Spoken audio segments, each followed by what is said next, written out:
जयंत चौधरी पर लोकसभा चुनाव 2024 में सबकी नजरें होंगी कि आखिर किस तरफ जाएंगे। अगर गौर किया जाए तो वैसे तो विधानसभा चुनाव या कुछ उपचुनाव में उत्तर प्रदेश में अखिलेश के साथ नजर आए और अखिलेश ने भी उनको अपना पूरा समर्थन दिया और अभी भी दोनों की दोस्ती काफी गहरी है, इस बात में कोई दो राय नहीं, क्योंकि जयंत का कभी कोई बयान अखिलेश के खिलाफ नजर नहीं आया। लेकिन जैसे कि हालात बने थे, अखिलेश को कांग्रेस पार्टी ने मध्य प्रदेश में कोई सीट नहीं दी, लेकिन इसके बावजूद जयंत चौधरी कांग्रेस को राजस्थान में समर्थन देते रहे और राजस्थान में कांग्रेस ने इतनी तरजीह नहीं दी जयंत को, इसके बावजूद भी। तो सबकी नजरें इस बात पर है कि एक तरफ अखिलेश यादव अब कहीं ना कहीं कई पार्टियों को भड़का के कांग्रेस के खिलाफ खड़ा करना चाहते हैं, साफ नजर आ रहा है। क्योंकि अखिलेश भले इंडिया अलायंस में शामिल होने की बात करते हो, लेकिन उनकी जुबान पर सिर्फ एक ही नारा है, पीडीए हराएगा एनडीए को, ये पहला मकसद है। लेकिन इस बीच जयंत चौधरी की बात करें तो जयंत चौधरी भी अपना फायदा देखेंगे कि भाई उन्हें फायदा किस तरफ होगा। अब उनकी आरएलडी पार्टी अकेले 12 सीटों पर चुनाव लड़ना चाहती है और अखिलेश ने जो पेशकश रखी है वो है 12 सीटों की। तो देखा जाए, अगर जयंत चौधरी कल को अखिलेश को चुनते हैं तो फायदा हो सकता है एक हद तक, लेकिन अगर कांग्रेस को चुनते हैं तो बहुत बड़ा नुकसान हो सकता है। क्योंकि पश्चिमी यूपी की बात करें, जहां जयंत चौधरी को साथ चाहिए, वहां पर कांग्रेस काफी कमजोर है।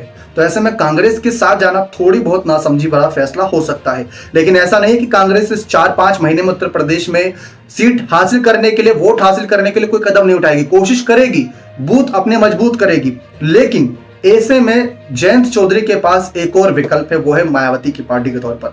मायावती की बसपा ने गठबंधन की ना करी है, लेकिन समर्थन लेने की ना नहीं करी है। वह किसी और पार्टी का समर्थन लेने को तैयार हो सकती हैं। और देखा जाए तो बसपा को अगर कहीं ना कहीं पहली जो खबरें निकलकर सामने आ रही थी कि बसपा ने एकला चलो की रणनीति इस वजह से ही अपनाई है, कल को कुछ क्षेत्रीय दल जरूर नाराज होंगे इस इंडिया अलायंस से और हो सकता है कि वह तीसरे विकल्प के साथ जाना पसंद करें।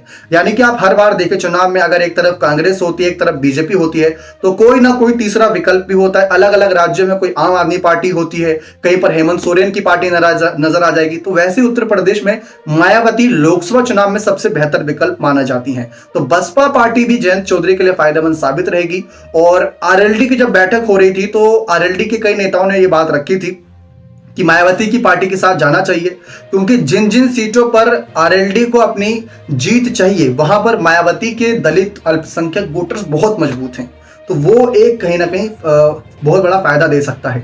बाकी अभी तक तो जयंत चौधरी इंडिया अलायंस में बने हुए हैं, वे ना तो कांग्रेस के खिलाफ नजर आ रहे हैं, ना ही अखिलेश के खिलाफ। लेकिन भाई ये राजनीति है, कब हालात बदल जाएं कुछ कहा नहीं जा सकता। आपके अनुसार जयंत चौधरी को किस पार्टी के साथ ज्यादा बने रहना चाहिए? अपनी राय कमेंट सेक्शन में जोड़ दीजिएगा। बहुत बहुत धन्यवाद।